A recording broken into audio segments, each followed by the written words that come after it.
चराग तू है 18 चिरागों की एकाई ज़ैनब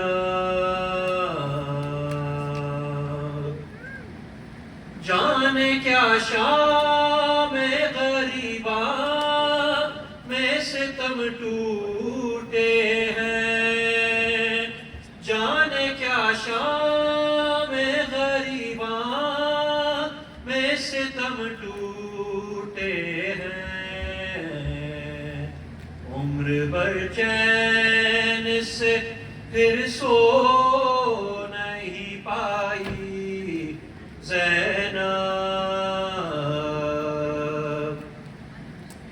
दो पिसर तूने तो दो बाजू दिए गाजी ने दो पिसर तूने तो दो बाजू दिए गाजी ने पहले तो रस्म वफा तूने निभाई Zainab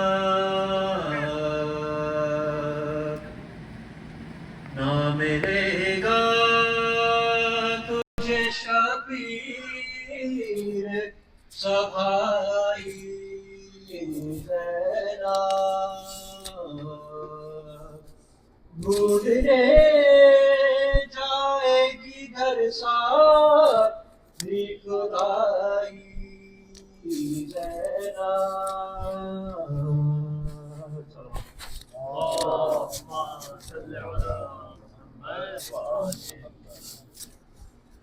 Assalamualaikum everyone. Wa alaikum assalam. Let's begin tonight's program. We will begin with Surah Al-Fatiha. Please recite Surah Al-Fatiha for all Muslims, especially for Muharram of the family, the sponsors of tonight's majlis, and those on the memorial board of Senate Islam. Bismillah.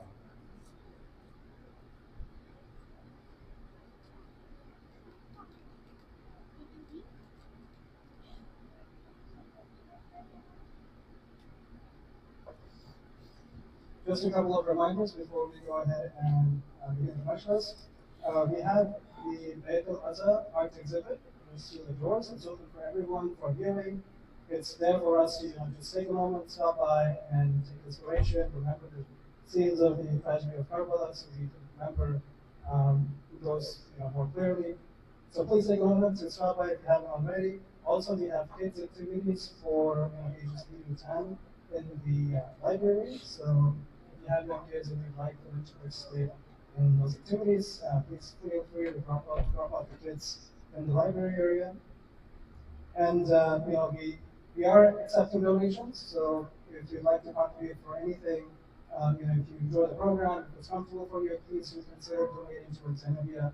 Also, when you do donate towards Zenabia, if you'd like to see us continue English programs, I do request you put into the note section that the donation is for English programs. That'll just help us promote English programs going forward. So please take a note of that.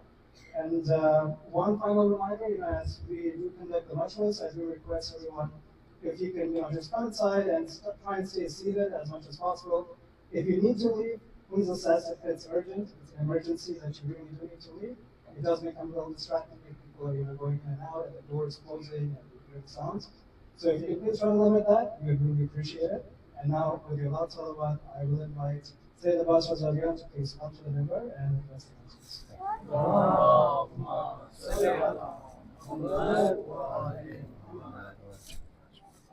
These are my car keys. If the brother has to move the car, just leave it here. You can just do it with that. Thank you.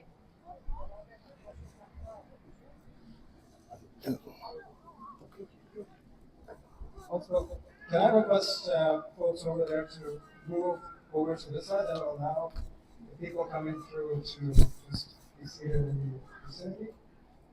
And for the ladies as well, if you could make some more room over there in case more people come through, that'd be very much appreciated. Thank you.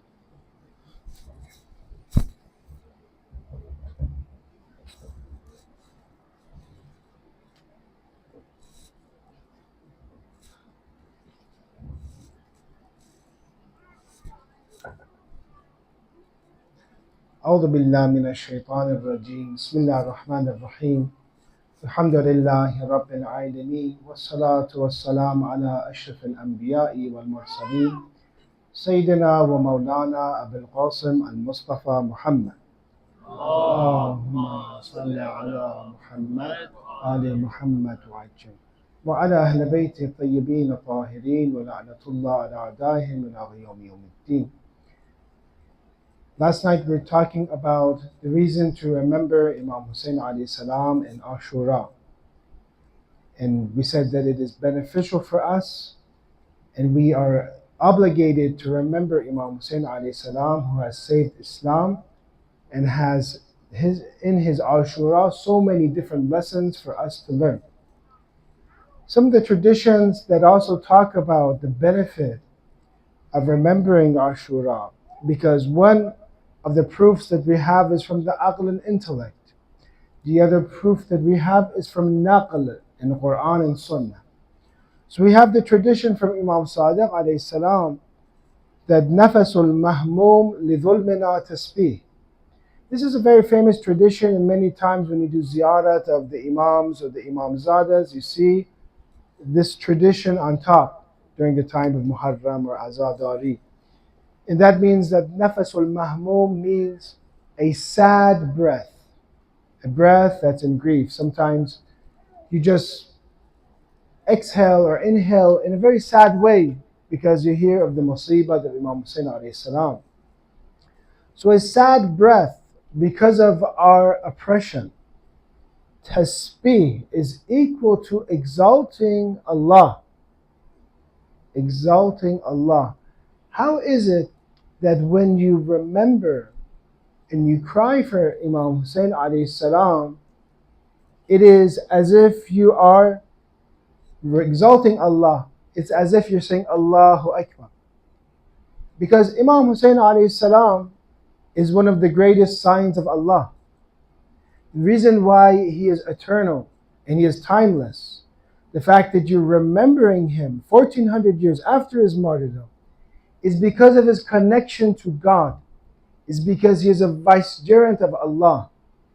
And that connection that he has to God makes Imam Hussein alayhi salam eternal.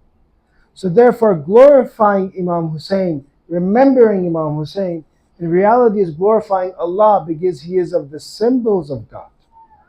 And that is why one of the ways to do ta'zeem or sha'a'ir, meaning that to exalt and remember the symbols of God, is to cry for the prophets of God and to cry for the successors, because Allah has sent them for our guidance. And therefore you see in some of the traditions, Ali ibn Abi Talib, let's recite salawat ala Muhammad wa ali Muhammad. In the tradition he says, Ana ayatullah al-uzma, I am the great sign of Allah. Are valleys signs of God? Yes. Are mountains signs of God? Yes. If I ask it right now, what is the greatest creation of God? You say humanity, humans. And from the humans, with the potential that humans have, who are the greatest of humans? You say Prophet Muhammad, Imam Ali, Lady Fatima, Imam Hassan and Imam Hussein, salawatullah alayhim ajma'een. So therefore you see that remembering Imam Hussein, crying for his sadness and what happened, is nothing but tasbih and glorification of Allah. In Shahr Ramadan we have traditions that when you are fasting and anfasakum fihi tasbih, that remembering God even while you are inhaling or exhaling while you're fasting or Shahr Ramadan, that is equal to worship, because Shahr Ramadan is the month of Allah. So is Imam Hussein alayhi salam in this way, that he is of the signs of God. And one of the greatest sins, if you look at the books of the ulama, one of the worst of sins is to combat and to challenge an infallible imam, because that is the clearest sign of God. Imagine right now, inshallah, we will be blessed with such a gift from Allah to see Imam Mahdi, to see him in front of us, to see his salah, to see his speech, to see his light and nur, There'd be no way that you would reject him if you had a pure soul. So therefore, he is the greatest sign of God. And those that lived during the time of Imam Hussein alayhi salam, they were either very good or very bad. There's no in between because they are the hujjat of God. They make things clear. The light and nur is clear. So therefore, remembering nafasul mahmum li dhulmina, a inhale or exhale, a sad sigh even, is equal to the glorification of Allah. وَهَمَّهُ لَنَا عِبَادَةً, and its grief is worship of God. So know your value, my dear brothers and sisters, in this Muharram, that this is one of the best ways for you to get to know Allah. Then Imam Sadiq alayhi salam, later on the tradition says, يَجَبْ أَنْ يَكْتَبْ هَذَا الْحَدِيث بِالذَّهَبِ, it's incumbent to write this hadith in gold. So therefore, when we look at Imam Hussein alayhi salam's Ashura, you see that it is timeless. We just passed the month of Dhul Hijjah. Many, I don't know, in this community, do you know anyone that went and performed Hajj? And they came back from Hajj. I'm looking at some of the bald heads. If there's anybody that has a bald head, you assume they went to Hajj. But anyways, Hajj, there's a very interesting tradition that when Prophet Ibrahim and his son Prophet Ismail, they constructed the Holy Kaaba, there he has a call. In the book of Al-Kafi, it has this tradition that there he asks, in the Arabic has halumma. Halumma means come. Halumma. It's used twice at least in the Quran. Halumma means to come. It says halumma al-hajj. Halumma al-hajj. So very common. Prophet Ibrahim constructs the Holy Kaaba and calls people towards Hajj. But the Arabic here is very interesting because the Arabic here says halumma. It doesn't say halummu. Halummu is plural. Halumma is singular. Why would Prophet Ibrahim use the singular to address people to come to Hajj? Shouldn't he say, all of you come to Hajj? Why would he say, for example, one? And the tradition mentions that if he had called halummu ila al-hajj, it would mean that everyone that is present during his life, everyone that is mawjood, everyone that is living during the time of Prophet Ibrahim, Hajj is wajib for them. Yeah, they should come. But he says halumma ila al-hajj or halummun hajj, meaning all of mankind, al-insan, O man, mankind, come to Hajj. And the tradition continues, meaning that he is calling falabba, which comes from labbaik. So there's a halumma meaning to call, and there's a labbaik meaning I answer the call. I will do what you say. That's what labbaik. Sometimes you go to the shrine of Imam Hussein, you hear people say labbaik ya Hussein, meaning I have answered your call. Or for example, labbaik when you go to Hajj, say labbaik. Where does that come from? It's that call that Prophet Ibrahim made to mankind. It says halum al-hajj, halum al-hajj. The tradition says very interesting. فَلَبَّ النَّاسِ فِي أَسْلَابِ الرَّجُلِ الرِّجَالِ لَبَّيْكَ يَا دَاعِيَ اللَّهِ لَبَّيْكَ دَاعِيَ اللَّهِ. Those that were in the loins, they're in the backs of men. And those that were not born yet, they answered the call. What does this mean? What does this tradition mean? That Prophet Ibrahim calls and says, halum al-hajj. Who says labbaik? All those that are in reality, insan. All of those that were in the loins of their fathers, those that were in the wombs of their mothers, those that were unborn. They answer the call of Ibrahim. And it says, if they said labbaik once, they would go to Hajj once. If they said labbaik 10 times, they would go to Hajj 10 times.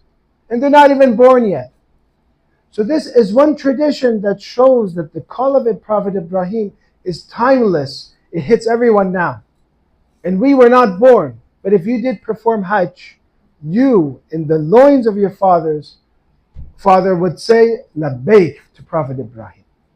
Then we use this and refer to this, and we use this same philosophy and ask, has Imam Hussein, if Prophet Ibrahim's call for Hajj is timeless, and everyone today answered or not, well, they're unborn because we were spirits, we're in a different realm.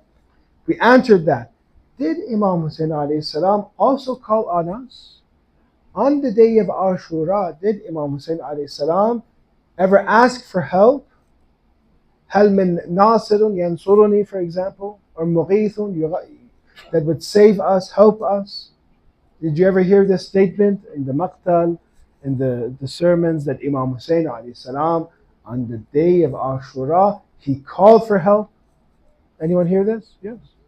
Question: is this only for those that were during the time of Imam Hussein? Or is this call also for you?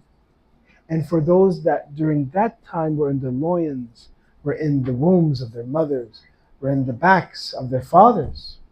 Let's investigate this. And we see that, for one thing, Imam Hussein alayhi salam, when he calls for help, is it for himself or is it for us? Does he need help? How come when the angels, the jinn come and they seek and they want to help Imam Hussein alayhi salam, he does not allow them to come? Because he wants people to become guided. He wants the course of life to take its natural course. So the destiny that people have for themselves, that challenge, the test that Allah is performing, He wants people by their own free will, by their own choice, to choose if they want to be with Allah or to choose if they want to be with the enemy of God. Imam Hussein alayhi salam in the Imams and Ziyarat Jami' al-Kabir mentions that everything is dhalil, everything is humble, all of creation is humble, is submissive to the will of the Imam. The Imam does not need, Imam Hussein on the day of Ashura does not need angels to help him. He does not need jinn to help. If he wanted the ground just to engulf the army of Yazid, he would engulf it. Does he not have this wilayah and power? Yes. So his call for help on the day of Ashura is not for him. It's for us. It's for our guidance. And you see in the ziyarat of Imam Hussein in Rajab, you see actually that when we talk about Prophet Ibrahim's call being timeless, that also Imam Hussein alayhi salam's call is timeless, because in the ziyarat of Rajab, it says, Labbaik da'i Allah. Here I am at your service, O caller of Allah. So that Za'ir, that person that's visiting Imam Hussein alayhi salam, he says, I am at your service, I answer your call, I'm here. There must have been a call for you to say Labbaik to. So that call that Imam Hussein alayhi salam gave 1400 years ago, and says, is anyone going to help me? Is anyone going to assist me? That call was for all of us, we understand from here. And then it says, continues in the tradition, it says, In kana lam yujibka badani, even though, and this is, I'm reading from Ziyarat al-Rajab, even though my body cannot answer because I am not there. I'm living 1400 years after Ashura. But it says, Indika istighathatika وَلِسَانِي عِنْدِكَ إِسْتِنْصَارِكَ. But my tongue will help you. And I, even though I read it in English, my body could not respond to you when you called for aid. My tongue could not respond for your help. But قَدْ أَجَابَكَ قَلْبِي وَسَمْعِي وَبَصَرِي. But my heart, my hearing, and my sight has responded to you. So from this we understand that the call of Imam Hussein to come and assist me, one, is for us, not for Imam Hussein. It's for our guidance. Because he's Safinatun Najat. He's calling, just how Prophet Nuh called people to board the ship. Imam Hussein is the ship of salvation. He's calling us to board the ship. Two, this call was not only for those present. This call is for timeless. That everyone right now, the fact that you have left your homes, the fact that you are mourning for Imam Hussein, you When you were in the loins of your fathers, when you're as a child in the womb of your mothers, you answered that labbaik to Imam Hussein alayhi salam. And you're answering it right now by coming to the majlis of Imam Hussein, by going to the ziyarat of Imam Hussein. The tradition says when you visit Imam Hussein, you're renewing your allegiance. So this is something for us as followers of Ahlul Bayt is very serious, is that Imam Hussein has called us. Alhamdulillah, by the grace of Allah, we have come. I want to add something to this. Let's recite Salawat ala Muhammad wa ali.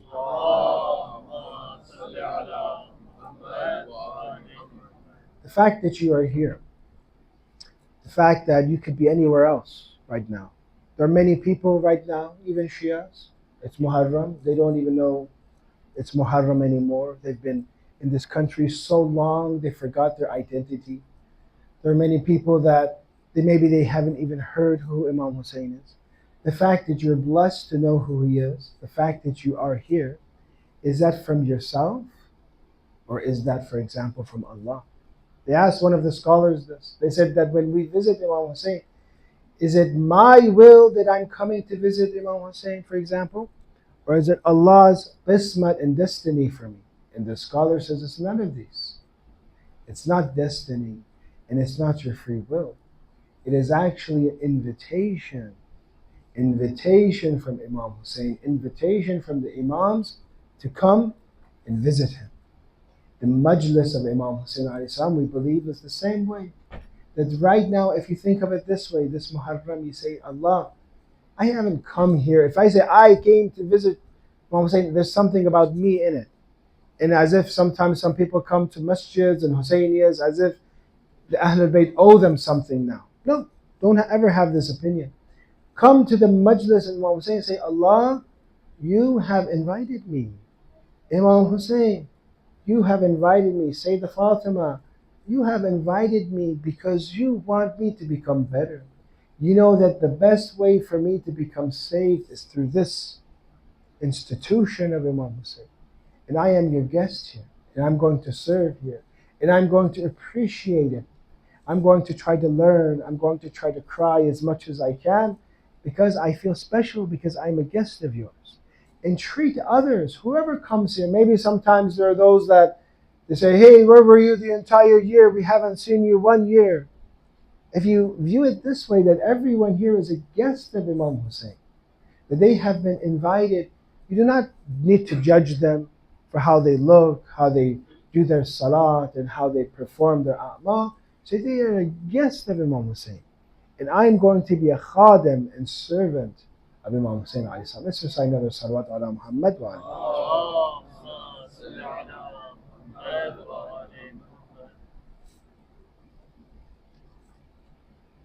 It's important for us to remember that we do azadari for Imam Hussein alayhi salam from aql and naql, intellect and also scripture.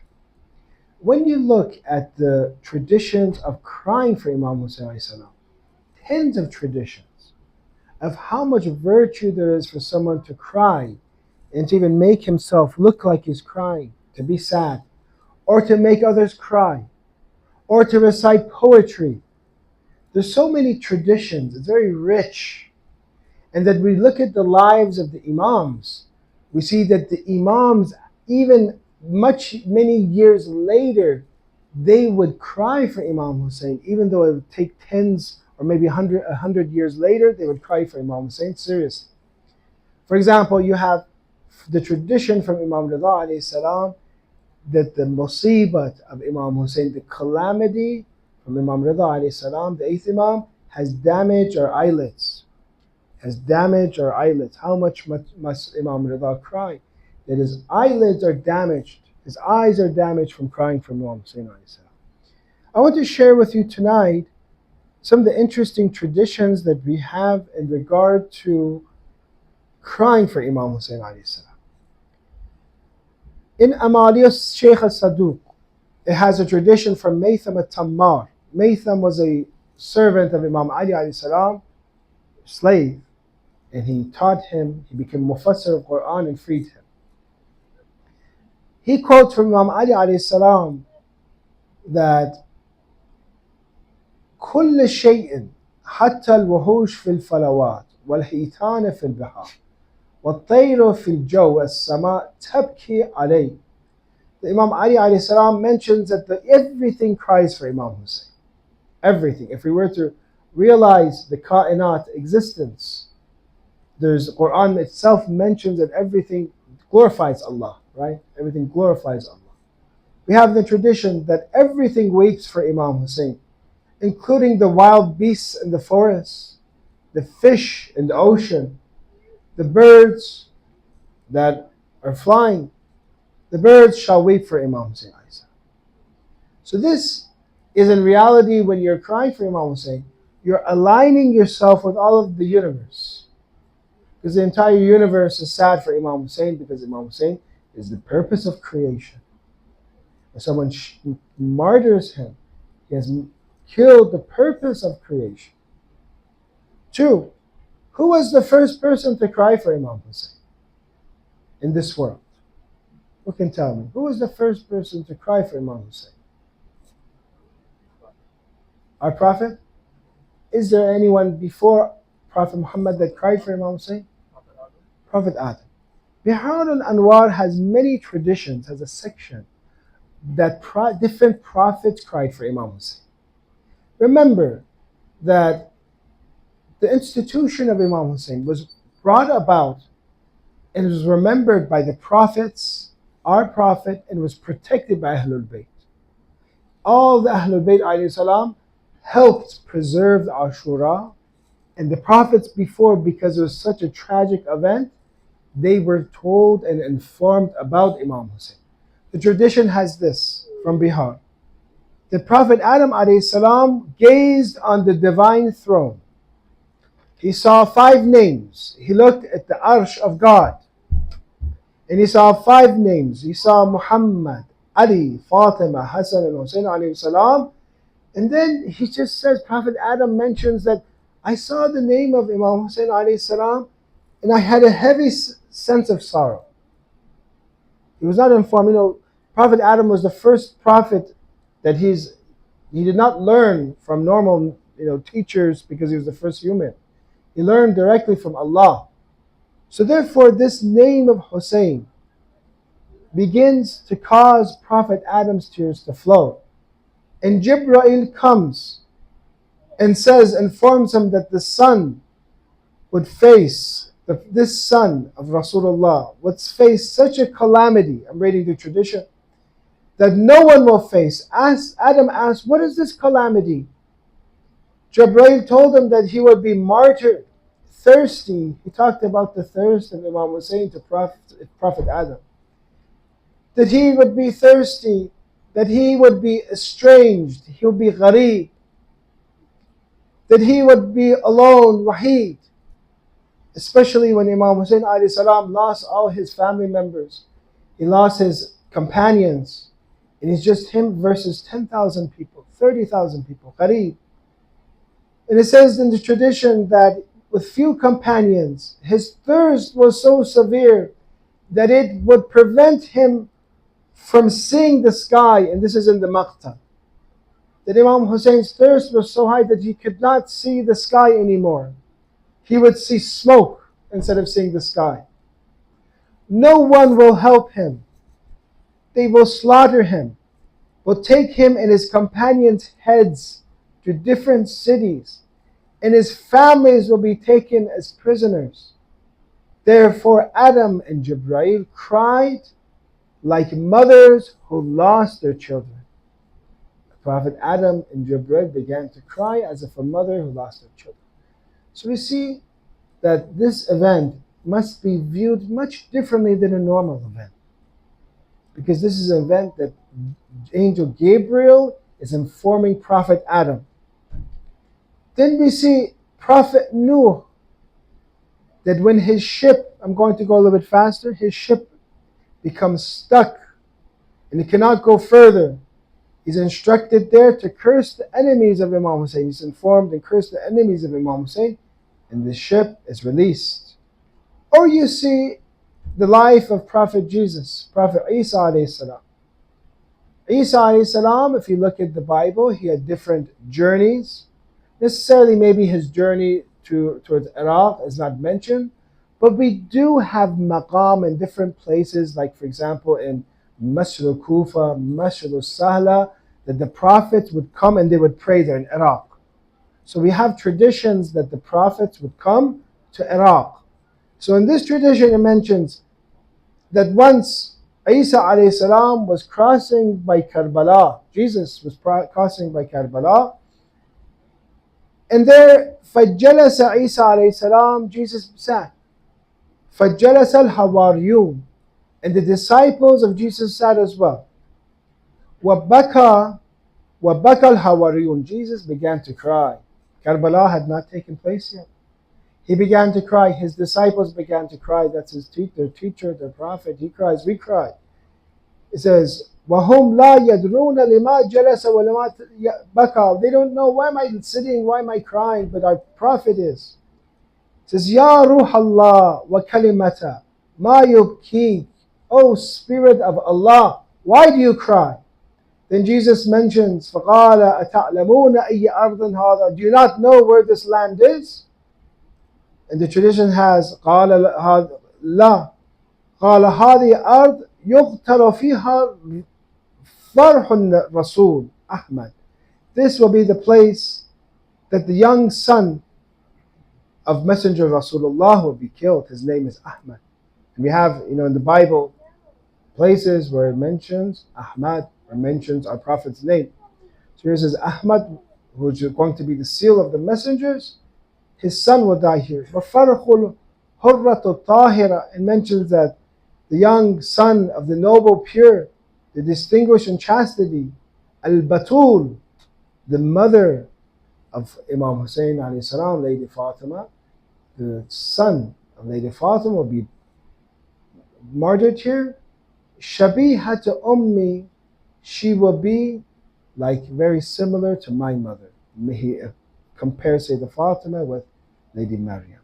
Then we have, as brother said tonight, the tradition from Sunni sources as well, like the book of Al-Kamil fi Tariq of Ibn Athir, that the Prophet brings a piece of dirt of Karbala before, soil of Karbala, this is Sunni sources, and gives it to Salama. Salama is informed that this dirt, when Hussein ibn Ali is martyred, this dirt will become bloody. This soil will be covered with blood. She lived to see this dirt, examining this dirt. Years pass, until the day of Ashra came, and it was covered with blood. There she wept loudly, and the women of Medina joined her and cried for her, because this is what the Prophet brought. So this is before Waqa'atul Taf, or before the occurrence of Karbala, that we said, the traditions say, animals cry, fish cry, birds cry, Prophet Adam cries, Jibreel cries, Prophet Isa alayhi salam cries, Prophet Nuh remembers Imam Hussein. And there's other prophets, and our Prophet remembered Imam Hussein alayhi salam. Now, did the Imams cry for Imam Hussein? Who is the first one to have majlis for Imam Hussein? One of the Imams had majlis, had gathering, and some of the traditions say they were black. The tradition has that Imam Zainul Abidin, for his father, Imam Zainul Abidin cried for 30 years. He was one of those that cried severely. And they ask, why do you cry so much? And he gives the example of Prophet Yaqub and Prophet Yusuf. They said Yaqub cried for his son, even though he knew his son was alive. He cried until he became blind. Right? This is the story of Prophet Yusuf. But I saw my father, I saw my family members die in front of me. Do you not want me to cry? Sometimes Imam Zainul Abidin, they say that he would get water. They would see in the rooftop, water would flow, it would stop. Water would flow, it would stop. Says Imam Zainul Abidin is getting water for wudu. And when he pours this water, he would stop and began to cry for Imam Hussein, because he thought of water and the thirst of Imam Hussein, and he could stop. He would not continue his wudu. And then he would get himself together, and then he would start the wudu again, and then he would look at the water and cry again. So one of the first people, and this is in the traditions, actually in one of the tradition has that they would do latmiya, the ladies of Bani Hashim, they wear black, they'd have majlis, people would hit themselves. Imam Zainul Abidin, the tradition, he would provide food for them. So this tradition of coming together like this, and even wearing black, and even hitting ourselves, this tradition that this was during the time of Imam Zainul Abidin. If anyone asks, who says to hit yourself? They said Imam Zainul Abidin's time. The tradition says they would do this. So then we have the time of who is the next Imam after Imam Zainul Abidin? Imam Baqir alayhi salam. We have during the time of Imam Baqir. He would also have majlis. Some say men this way side, ladies this side, and he would invite people to recite for Imam Hussein. He would have majlis. One of them is Kumayt al-Asadi. He would bring very prominent poets, and he would grab their hands and ask Allah to forgive their past sins and future sins of Kumayt. Allah bless you for reciting for Imam Hussein alayhi salam. Because they wanted to preserve Ashura for us. Then you go to in the traditions of Imam Baqir, Imam Sadiq alayhi salam, that he gives so many traditions about a person that cries for Imam Hussein, a person that recites poetry for Imam Hussein, the forgiveness that's there. Then we see the time of later Imams, Imam Rida alayhi salam, that he invites Di'bil al-Khuzai or Khazai, a poet that would not recite for anyone else but for the Imams. And some of his poetry today is recorded that he would recite in front of Imam Rida alayhi salam. And in Arabic majalis, usually a lot of times they start with the poetry that Di'bil al-Khuzai says. And one of his poetry is very nice. It says that if Sayyidah Fatima knew, was informed by what happened to Imam Hussein, she would hit herself. One of our scholars say this is proof for us that hitting ourselves is allowed. She would strike her cheeks, she would hit herself if she saw it was informed about what happened to Imam Hussein, because he says this in front of Imam Rida. Imam Rida doesn't say anything. He doesn't say it's haram, don't do this, don't hit yourself. He actually gives him a reward. He gives him say he gave his own shirt. He says, I have performed, say 1,000 units of salat on this. I've performed 1,000 recitations of Quran. This shirt is yours, Da'bed. Thank you for reciting for Imam Hussein. And there was a fight over the shirt of Imam Rida. Said, let us take the shirt of Imam Rida. They began to rip it into different pieces. One part of it they took to one land. It caused shafa because this was the shirt of ibadah, of worship of Imam Rida. He gave to Di'bil al-Khuzai because he recited for Imam Hussein alayhi salam.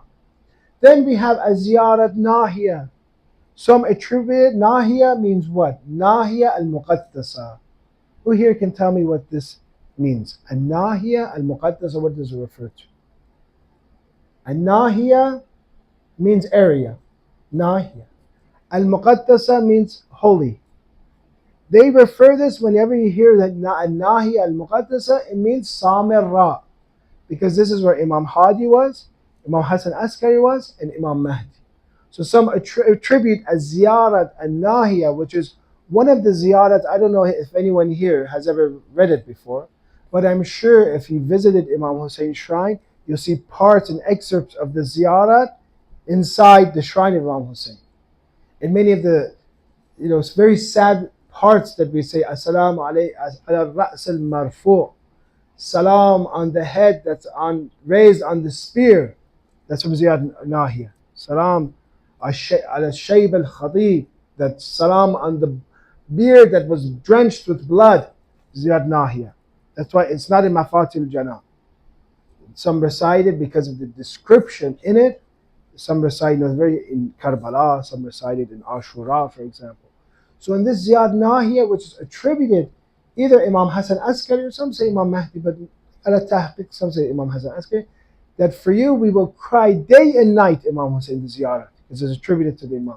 I will cry day and night, and I will cry, instead of tears, I will cry blood for you. I will cry blood for you.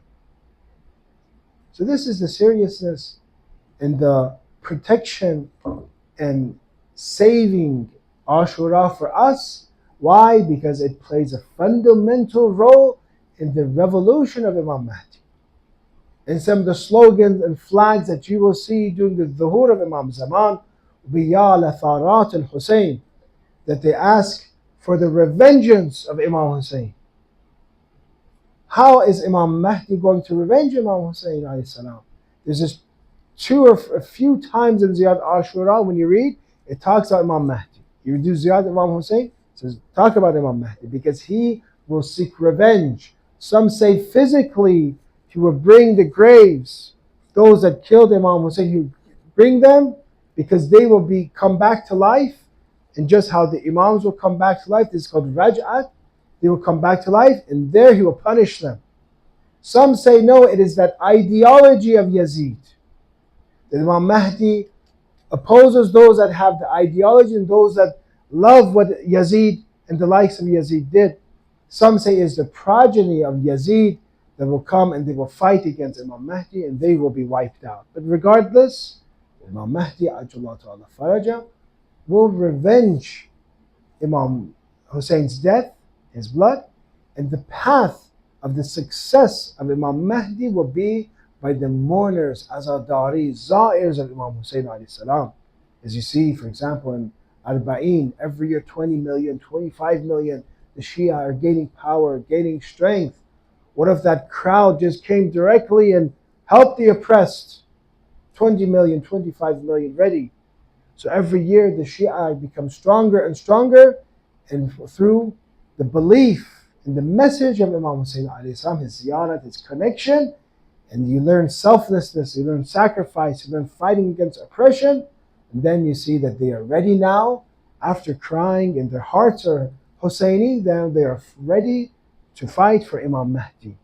So therefore these two things are together, being Imam Husseini and being connected to the Imam of the age. May Allah reward all of us, make us truly of those that are azadar for Imam Hussein alayhi salam. Bless our family members that have passed away, all of those that are sick, give them shafa.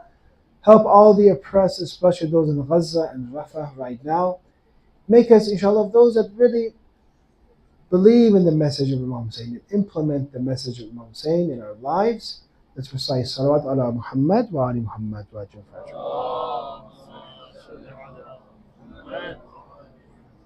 If we can dim the lights, tonight I want to dedicate this night, the third. There's different ways that different communities do it, but it's okay. You don't have to worry too much about what night you remember who. It's important that these 10 nights, we give a night to the most important figures of Ashura. The third, in some communities, they remember the daughter of Imam Hussein alayhi salam, the 3-year-old daughter of Imam Hussein alayhi salam. And it is one of the tragedies, especially those that you either have a sister, you have a daughter, and you see how beautifully a 3 or 4-year-old girl speaks. How innocent they are. Because this is when they're first beginning to talk. And how devastated they can be when they see the head of their father, the head of Imam Hussein alayhi salam. Lady Zainab, in one of her speeches in poetry, she warns. And when she was speaking very fearlessly, they wanted her to stop speaking in Kufa. You know, when Lady Zainab spoke, even the animals that had bells stopped moving. Everyone was completely silent. And she began to blast the people of Kufa. 20,000 people gave allegiance to Muslim ibn Aqil. And now later on they come and they cheer and clap when they kill Imam Hussein. To make her stop, they bring the head of Imam Hussein alayhi salam. There she began to give poetry about Imam Hussein because she completely loses her train of thought because of seeing the head of Imam Hussein and begins to talk about it. There she talks about Imam Hussein, about Fatima. And this is one of the names of either Sukaina or Ruqayya. It's one of the names that says Fatima Saghir. It's one of the other names she can have. She said, be careful of Fatima. Yadubu, as if she is melting.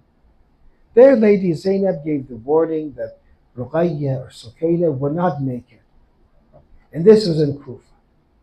Then we go a little bit further in this journey into Sham and Syria, where they say that Lady Ruqayya or Sukaina was crying and crying. The army of Yazid now comes and says, okay, what is she crying for? What does she need? They say she is missing her father. She is missing her father. She has been abused. I apologize, Imam of the age. They hid many people after Imam Hussein was martyred. They set the camps on fire. But why is it that when you hit a 3 or 4-year-old, it's different? Why is it that you become so sad when you hear them oppress a child? It is because, the army of Yazid, they had very large hands. They were warriors. They would kill huge adults. Now imagine such a warrior, how big his head is. And what would happen if they smack a 3 or 4-year-old? Very possibly that it would hit both sides of her face. It wouldn't just hit one side of the face. Very easily that the earrings would fall off. So from this abuse and devastation, Lady Ruqayya, Lady Sakina wants Imam Hussein, wants her father. And she's crying for her father, as it says in some of the maqtal. And they say, you want your father? We'll give him to you. And there they present the bloody and injured head of Imam Hussein. The head who is now severed from the body. The head whose forehead is busted because they threw rocks at it. The head whose lips were played with a piece of wood, a stick. She sees this head. She has conversation with the head of Imam Hussein alayhi salam. What kind of conversation? Ya abata, man alladhi aytamani ala sigharasin. Oh father, because a 3 or 4-year-old daughter begins to explain everything, begins to have conversation. Father, who made me an orphan at such a young age? Oh Father, come and see. Your daughter has not slept for many nights, as if she is having this conversation with Imam Hussein. Father, look, your daughter, instead of counting the stars at night, I have to count how many wounds I have on my body. Oh Father, look at my lips. Father, look at my feet. They're like your lips, cracked and blistered. My face is pale. There's no one to brush my hair anymore. But the fire has scorched my hair. How hard is it being an orphan? How hard is it being a captive? I have become old. I have aged at the age of 4. I have become an old person from all the calamity that I face. My Father, my heart longs for you. Let not me tell you what I've seen. Let me not tell you what I've heard. But I want to tell you one thing, Father. That now I'm like your mother, Fatima Zahra. That both of us were hit and smacked and abused. Now, Father, I have tasted some of the beating of your mother, Az-Zahra. وَسَيَعْلَمُ الَّذِينَ ظَلَمُوا أَيْ مُنْقَلَبٍ يَنْقَلِبُونَ إِنَّا لِلَّهِ إِنَّا إِلَيْهِ رَاجِعُونَ مَاتَمَ الْحُسَيْنِ. Ya Hussein, Ya Hussein, Ya Hussein, Ya Hussein, Ya Hussein, Ya Hussein, Ya Hussein, Ya Hussein, Ya Hussein, Ya Hussein, Ya Hussein,